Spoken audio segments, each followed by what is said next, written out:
Si Jesus nagtawag ka nato karon, pagsunod niya mataktak na, ayaw paglingi kang bisan kinsa, tingali o mapandol ka.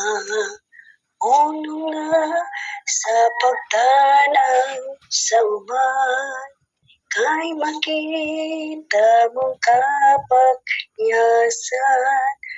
unya magsugod kapag kalangan,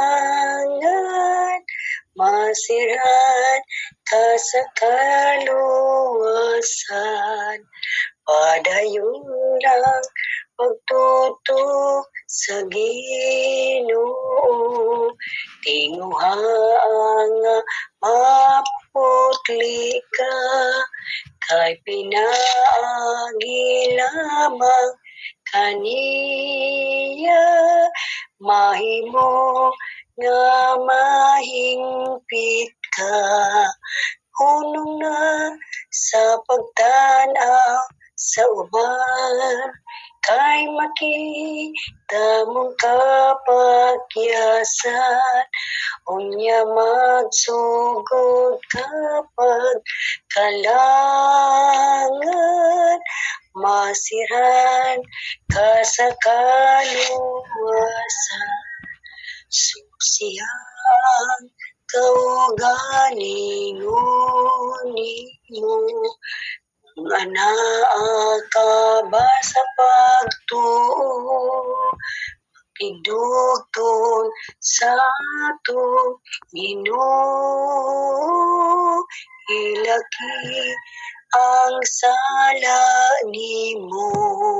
Unong na sa pagtanaw sa uban, kay makita mong kapagyasan, unya magsugod kapag kalangan, masiran ka sa kaluwasan. Back to presider, salamat. Amen. Daghang kayong salamat. Sister Joy, niyan ang matahong nga mensahe sa awit o ingon man sa lang imahang tingog. Thank you so much. Praise the Lord. Ug karon dili na ta magdugay, ihatag na gid nato ang higayon sa atong magsusulti karon. Walay lain kundi ang atong igsuon nga silingan nato sa langit. Sister Nina Pingal, imanang higayon sis. Amen. Daghang salamat silingan. Sa makausap pa, maayong gabi ay o sa US o maayong kadlawon Pilipinas, Australia ug Hong Kong. So ako may rescuer mga kaigsuonan. Ako'y mag-rescue ni Ma'am Elena. Ang ako topiko ni ining kabuntagon mga igsuon, naguluhan kinig ang mga bagyo nga walay Dios maoy maguba kanato, apan ang bagyo uban ang Dios magahatag kini gahom kanato. So, sa dili pa kita padayon mga igsuon, akong gihangyo ang tanan sa pagduko sa ulo, magampo ta mga kaigsuonan. O Dios nga labing gamhanan na kastronos kalangitan, daghang salamat amahan ni ining sayok sa kabuntagon, gabhion diha sa US, nga ikaw nagahatag ka namog higayon amahan, nga makahimo kami sa pagpamalandong sa imong mga pulong. Tabangi kami Lord, tagai kami kaalam, nagikan diha kanimo, nga amo kini masabtan, amo kini makinabuhian, ug mahimo kami magmatinumanon sa imong mga kasuguan. Sayloan kami Lord sa among mga sala, dili kami takos, apan ikaw nagapasalig gid sa matag usa ka namo amahan, nga ikaw magapasaylo.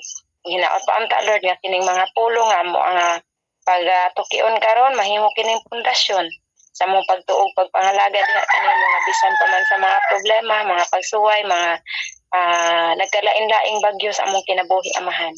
Makahimo kami sa pagbarug, makahimo kami sa pag-overcome kauban sa imong tabang. Kinintanan Lord among gilauman nga madawat, in Jesus name we pray. Amen. So atong hibaluan mga kaigsuonan nga ang mga kalisdanan sa kinabuhi mga igsuon dili gid na nato malikayan no, di man gid na nato malikayan sa ato nga kinabuhi kay bisag unsaon pa nato mga kaigsuonan og unsa ta kasuod sa Ginoo mga kaigsuonan dili na nagpasabot nga exempted ta niining mga unsa man mga kalisdanan sa kinabuhi. Kaya ang Ginoo mga kaigsuonan wala man gid siya magpasalig nga kung kita mga lagad sa Ginoo lunlun kalipay ang atuang agian nga dalan mga kaigsuonan apan ang iyang pasalig diha sa 1 Corinto 10:13 mangguro na mga igsuon nag-ingon siya nga kanang bulahan kuno kitang mga nangalagad sa Ginoo nga kun moabot ang mga pagsulay sa atuang kinabuhi mga kaigsuonan naatay Ginoo nga anda motabang kanato ug ang Ginoo mga kaigsuonan maghimo og lutsanan ni anang mga kalisdanan nga ato ang maagian dili pasabot nga mohay mong lutsanan nga ilikay ta niya mga kaigsuonan apan tagaan kita niya gahom kung unsaon nato pag sulbad ni anang tanan. So di gid malikayan mga kaigsuonan no kung atong atubangon nga wala ang Ginoo, kung atong atubangon kanang tanan mga kaigsuonan kung walay Dios apan mo resulta gid na siya mga igsuon sa kapakyasan ug makaguba kana sa ato nga pagkinabuhi apan kung kauban gani nato ang Ginoo mga igsuon ang matag bagyo mahimo kanang instrumento sa pagpalig-on sa atong pagtuo ug sa ato ang kinaiya mga kaigsuonan. So ang mga bagyo usa ka na kakamatuoran sa kinabuhi mga kaigsuonan nga dili gayud malikayan. Bisan tuod ang Biblia mga kaigsuonan naghisgot sa mga literal nga bagyo diha no daghan man kaayong bagyo mga atong mabasa diha sa Biblia mga kaigsuonan sama sa kusog nga mga hangin, kusog sa nga mga ulan ug mga balgod dagkong balod sa kadagatan na ato nang mabasa diha mga kaigsuonan gipakasama usab ni ana ang bagyo sa mga kalisdanan ug mga pagsulay mga kaigsuonan nga masaligan sa matag tawo mga igsuon. So ang atong mga bagyo mahimong naglakip kini sa atong mga balatian, sa mga kalisod sa kinabuhi, labi na gyud financial mga igsuon. Panagbangi sa pamilya, usa na siya ka bagyo, mga kaguol, mga kapakyasan sa kinabuhi. Kamingaw sa atong mga minahalis kinabuhi, labi na gyud atong mga minahalis kinabuhi nga mipanaw, mitaliwan kanato mga kaigsuonan, o mga kabalaka sa umaabot. No, ingon nga mga katawhan mga igsuon, di gisad na malikayan nga aduna gyud tay kabalaka sa atong ugma. Mao gani maning kamot ta karon mga kaigsuonan kay moingon ta para sa atong ugma. Sa atong pagbuhat karon mga kaigsuonan para man siya sa atong ugma. So dili malikayan nga aduna gyud tay kabalaka sa atong ugma mga igsuon. So nagpahinumdum kini kanato mga kaigsuonan nga nagpuyo kita niini nga kalibutan nga puno sa sala o sa mga sangputanan niini mga kaigsuonan. So ato na siyang makita diha sa Roma kapitulo 8 bersikulo 20 ug hantod sa 22. So dili tanang bagyo mga kaigsuonan managsama ginikanan kanang source mga igsuon ba. Ang bagyo dili man ginaingon nga di ba lahi-lahi man nagigikanan ay south, north, east ug west mga kaigsuonan. So dili sila nagkalain-lain sila og source mga igsuon. Ang uban moabot tungod kay nagpuyo kita sa usa ka guba nga kalibutan or daot nga kalibutan tungod sa sala mga kaigsuonan.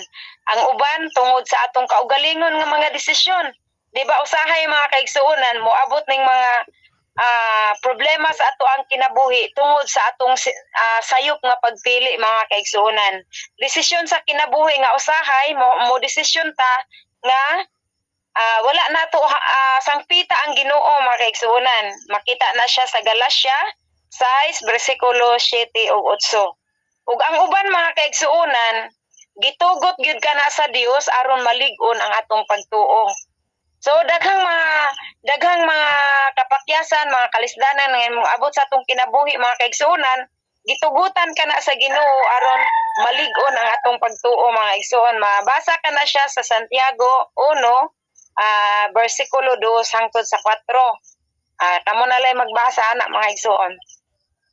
Nya bisan unsa pay mga nagalain-laing gigikanan anang tanan natong mga kalisdanan nga ato ang nasinatian mga kaigsuonan, or unsa man nga nagkalain-laing bagyo nga ipasinati kana sa matag usa kanato mga igsuon, kun asa kita maka pahimutang sa atong pagsalig anha ra gyud sa Ginoo mga igsuon. So ang atong kaugalingon anha bagikan sa atong kaugalingon ang atong pagsalig ug gikan pagka sa Ginoo. So atong hibaluan mga kaigsuonan nga kun ato kanang masugatan ug atong kaugalingon lang ato ang saligan mga igsuon, padung gina sa kapakyasan apan kung ang Ginoo mo'y atong sangpiton, bisan pa man ato nang atubangon mga kaigsuonan, mahimo kitang magmalampuson kay ang Ginoo maghatag natog kusog sa pag-overcome ni anang tanan. So ang Ginoo mga igsuon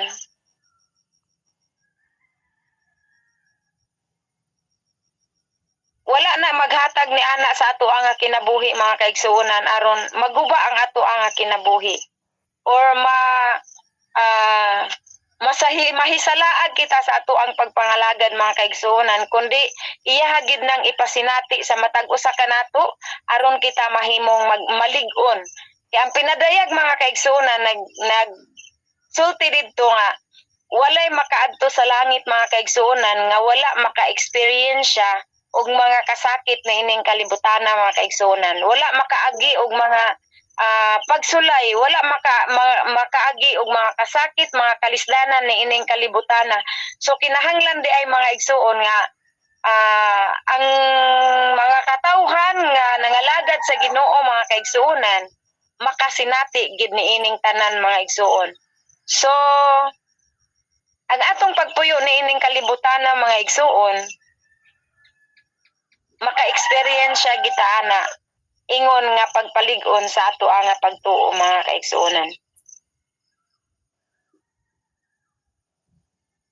Ug naatay mga 5 ka mga punto dinhi mga igsuon. Alas 4:42.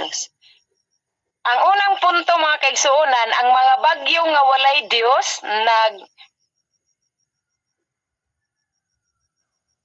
nakahimo ka ng makapaluya sa matag usa kanato mga kaigsuonan og dili sigurado ang atong kinabuhi.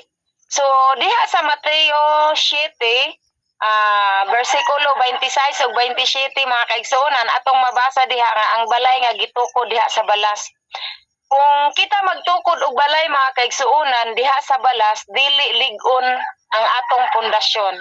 So mahimong galing maguba ang atong kinabuhi kung sulayan nata mga kaigsuonan kung mag-atubang na kita og mga kalisdanan nga wala ang paggiya og kusog sa Ginoo. So ato namang ginang nabasa mga kaigsuonan ang usa ka tawo nga nagtukod og balay diha sa balas ning abot ang bagyo mga kaigsuonan ug ang balay naguba. So kung kita ang atong pagtuo dili lig-on mga kaigsuonan, ang atong pundasyon dili si Kristo, unsa man kung moabot ang mga kalisdanan sa atong kinabuhi mga igsuon, mawala kita sa pagpangalagad kay dili man si Kristo ang ato ang pundasyon. Ang kaalam ang gud sa tao mga igsuon,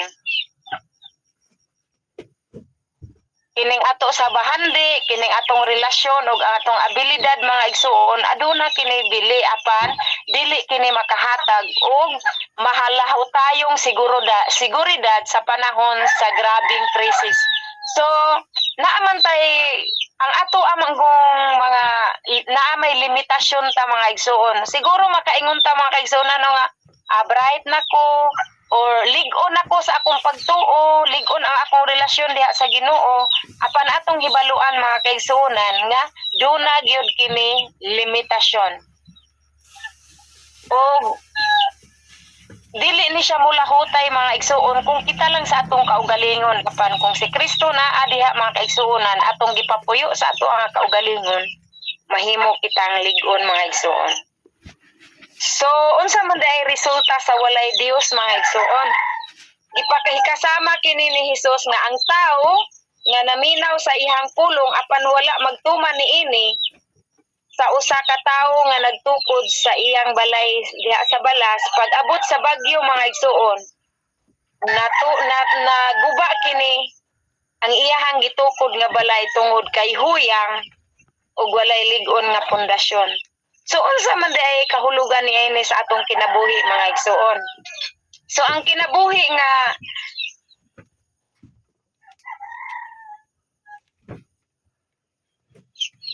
kung ang kinabuhi mga kaigsuonan nga walay Ginoo or walay Dios, unsa man mga kaigsuonan, dili lig-on. Apan kung kita adunay kahadlok sa Ginoo ug aduna kitay pagsalig sa Ginoo mga kaigsuonan,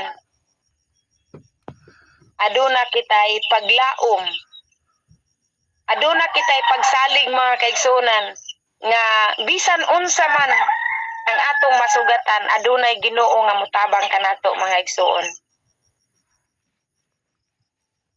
So asa man kaha nato gibutang ang atong pundasyon mga kaigsuonan? Sa kwarta ba kaha o sa atong abilidad o sa pulong baka sa Ginoo mga igsoon?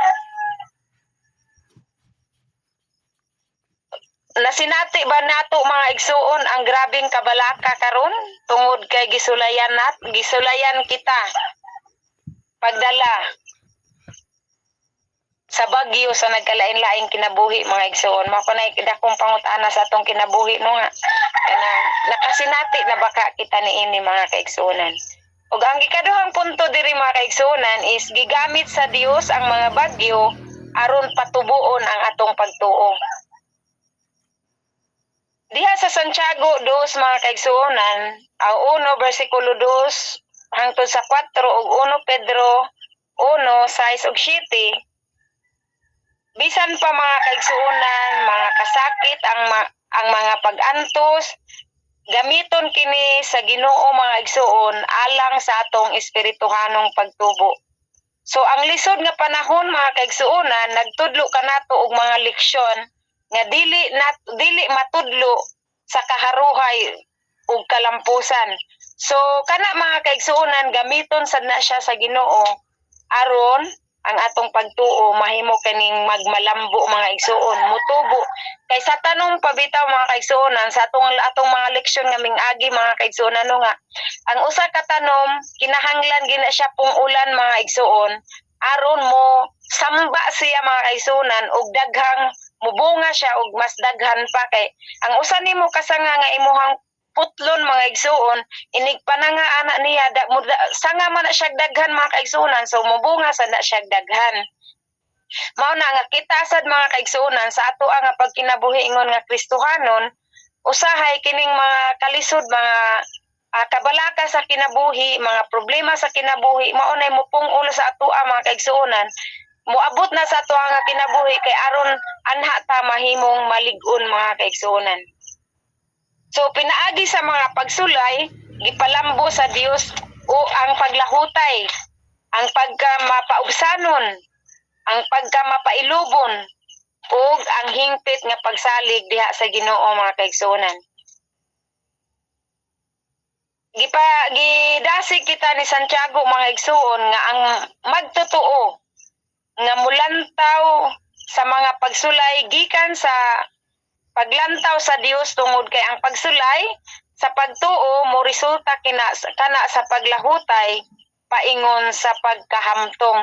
So mahimot ang hamtong mga kaigsuonan pinaagi sa mga pagsulay. Sama sa bulawan mga igsuon nga kanang gipatin-aw usab diha ni Pedro nga ang tinuod nga pagtuo ginapino kini siya mga igsuon pinaagi sa pagsulay, sama sa bulawan nga gipaputli pinaagi sa kalayo aron kini mahimong mas bililhon og makahatag og himaya diha sa Ginoo. So ato sad na siyang mabasa diha sa Pedro mga kaigsuonan 1 bersikulo 6 ug 7.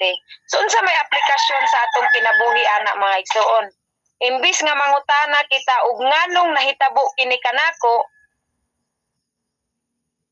ang atong pangutana mga kaigsuonan atong usbon, unsa ang gusto sa Dios nga atong matuman niini. So unsa man kay gusto sa Ginoo, imbis mangutana ta mga kaigsuonan nganong nahitabo ni, moingon ta mga igsuon nga unsa may imong gusto Ginoo nga buhaton nako nganong nahitabo ni sa atong kinabuhi. So atong ingon anaon pa nga kaigsuonan. So gitugutan baka nimo ang kalisod nga mopalayo ko sa Dios o gigamit ba ni nimo aron mas maduol ko diha kanimo? Mo na atong ipangutana mga kaigsuonan. Kani mga kalisdanan sa kinabuhi mo mapalayo ba kita sa Ginoo or mapaduol ta mga kaigsuonan? Ug ang ikatulo diri mga kaigsuonan nag-ingon diri nga gipreparar sa Dios ang iyang katawhan pinaagi sa kalisdanan. So giandam di ta sa Ginoo mga kaigsuonan sa dako nga kaya nga sa umaabot man gud mga igsuon, moabot gyud ang mga kalisdanan kanang sa kaulahi ang mga adlaw mga kaigsuonan no, moadto man ang pinaka trailing sa ato ang pagtuo mga igsuon kay adto na didto ang sa panahon sa persecution mga igsuon nga pamatyon ta mga kaigsuonan. So kung dili ta makaagi og kanang mga pagsulay sa kinabuhi karon, wala ta giandam sa Ginoo mga igsuon, dili gid ta makalahutay sa kaulahian nga mga adlaw kay wala man ta naanad sa mga pagsulay karon mga igsuon. So sama sa kinabuhi ni Jose mga igsuon, diha sa Henesis 50 bersikulo 20 giantos ni Jose ang pagluib sa iyang mga igsuon mga kaigsuonan atong hibaluan kung unsa gyud ang kinabuhi ni Jose gikan pa sa iyang pagkabata hangtod sa iyang pagkahamtong mga kaigsuonan. Naagian niya ang pagkaulipon o pagkabilanggo nga wala siya masayod mga kaigsuonan kung unsa ang iyang sala. Diba sa wala pa siya giisa sa Dios ingon nga pangulo dito sa Ehipto mga kaigsuonan, daghan kay siya mga naagian, gibaligya pa siya sa iyang igsuon. Gani patyon pa gani unta siya mga kaigsuonan apan unsa man. Kadto di ay nga mga nahitabo sa kinabuhi ni Jose mga igsuon, gipalig-on si Jose aron sa dako nga umaabot sa iyaha ug giandam sadto para nga ang mga katawhan sa Dios mga kaigsuonan mahimong mapreservar, makalahutay sa panahon sa krisis mga igsuon. So kanang atong maagian sa atong kinabuhi karon mga igsuon, pagpangandam kana sa umaabot. So ang paglingi ni Jose sa iyahang kagahapon mga kaigsuonan, giila ni Jose nga ang dautan nga mga tinguha sa uban gigamit sad na sa Dios sa maayo aron pagluwas sa daghang kinabuhi. Kay kung wala to o ni surrender sa to si Jose sa iyang kinabuhi mga kaigsuonan, ang kinabuhi sa ilahang banay mga igsuon dili na maluwas. Kay wala na may pagkaon dito sa ilahang lugar mga igsuon.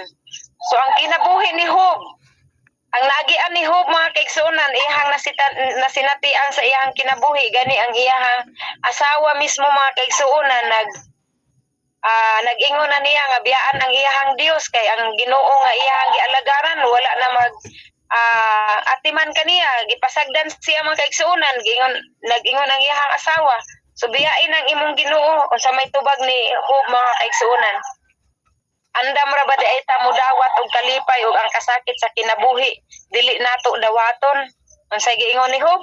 Hubo ako nga minggawas sa taguangkan sa akong amahan ug hubo usab akong mopauli didto kaniya. So unsa di ay mga kaigsuonan ato gid na siya atubangon. Kay mao kanay makapalig-on kanato. Kay atong hibaluan mga kaigsuonan nga ang pagsulay sa kinabuhi moagi ra man gid na mga igsuon, mulabay ra gid na pagsulay ra gud na. unsa gud pagsulay mga kaigsuonan, nagpasabot nga dili ka na mulungtad sa atong kinabuhi. Muagi ra na siya mga kaigsuonan ug ato na siyang mo-surrender na ta mga kaigsuonan, pila na lang di ay kalakang kumana to siya. Pero kung ni-surrender ta diha mga kaigsuonan, pildi gid ta mga igsuon. Ang kinabuhi ni Pablo mga igsuon diha sa 2 Corinto 12 bersikulo 9, giantos ni Pablo ang pagkabilanggo, pagbunal, paggukod, ug dili maihap nga mga kalisdanan samtang nagsangyaw siya sa ebanghelyo sa Dios mga kaigsuonan. Imbis nga mosalig siya sa iyahang kaugalingong kusog, iyahang nakatunan mga kaigsuonan ang pagsalig sa grasya sa Dios nga igo na tungod kay ang gahom sa Dios mga kaigsuonan maoy naghingpit sa iyahang kahuyangon. So kung aduna lang gyud tay pagsalig sa Ginoo mga igsuon, aduna gyud tay kadaugan sa kinabuhi mga kaigsuonan. So kining mga pagsulay mga igsuon, kung kita mga alagad sa Dios mga kaigsuon na nagpakita nga ang mga bagyo dili timaan nga gibiyaan kita sa Dios. Atong hinumduman mga kaigsuonan nga kini ang paagi diin gipreparar kita. Gipreparar kita sa Ginoo alang sa mas dako pa nga pagserbisyo o sa gamahanang testimonya sa Dios. So ana nato makita mga kaigsuonan no, ana nato kuanan makahatag kitag testimony mga igsuon sa uban nga mga katawhan kung atong nasinatian ang kaayo sa Ginoo sa atong tagsa-tagsa kinabuhi. So atong hinumduman mga igsuon nga kining tanan nga mga atong nasinatian sa kinabuhi, usa lang ni siya kapag pangandam sama sa usa ka atleta mga kaigsuonan nga usa ra ka oras or usa ra ka tunga ra sa adlaw ang iyahang contest mga kaigsuonan apan pila ka adlaw, pila ka semana, pila ka buwan na himong tuig niyang pagpangandam. Kay kung walay pagpangandam mga kaigsuonan, dili gyud ta makalaom nga adunay kadaugan nga iyahang maangkon. So ingon ana usab ang atong pagpangalagad sa Ginoo mga igsuon. Kinahanglan andamon kita sa Ginoo mga igsuon. Kinahanglan kay kaning kalibutan nga atong gipuy-an karon mga igsuon, usa man ni siya ka training ground sa matag usa kanato. Training ground ni mga igsuon maubitaw atong masinatian ning nagkalain-laing bagyo sa atong kinabuhi mga kaigsuonan kay aron sa umaabot nga panahon lig-on na ta mga igsuon. Bisan unsaon sa pagkuso-kuso sa mga dagko pa nga kalisdanan sa kinabuhi mga kaigsuonan kanang moingon nga patyo ng ato ang anak kung musimba ka lang o di ka musimba sa adlaw nga Domingo, makabarog na ta mga kaigsuonan kay giandam na mata sa Ginoo mga igsuon aron sa pagbarog ni anan tanan. So kinahanglan aduna gyud pagpangandam before gyud ang dako nga mga kalisdanan sa atong kinabuhi. So anining ka buntagon mga kaigsuonan kay adto man ta sa ato adto mata sa pagsimba sa Ginoo karon mga igsuon, pagpangandam na padung sa simbahan, dili na ko mo kuan pa og taas mga kaigsuonan. Ang ako lang pahinumdom sa matag usa kanato mga igsoon nga kung moabot man ang mga kalisdanan sa ato ang kinabuhi, dili ta mo surrender mga kaigsuonan. Muduo lang gid ta sa Ginoo, mao ginay bugtong yawi kay ang giingon diha no sa kanta pa nga prayer is the key, prayer is the master key. So kinahanglan mga kaigsuonan ang atong pag-ampo mao kanay moabli sa tanan nga mga oportunidad sa atong kinabuhi kun lamang aduna kitay pakigsuo diha sa Ginoo. Nga bisan unsa man nga kalisdanan nga moabot mga kaigsuonan kung kita suod o konektado diha sa ato ang buhi nga Dios, mahimo gitang magmalampuson kauban sa tabang sa Ginoo. Ug mao ra nay akong mensahe ning taknas kabuntagon mga kaigsuonan, maayong buntag kanaton tanan ug maayong hapon diha sa uban. Kung ibalik sa presider, daghang salamat. Amen. Daghang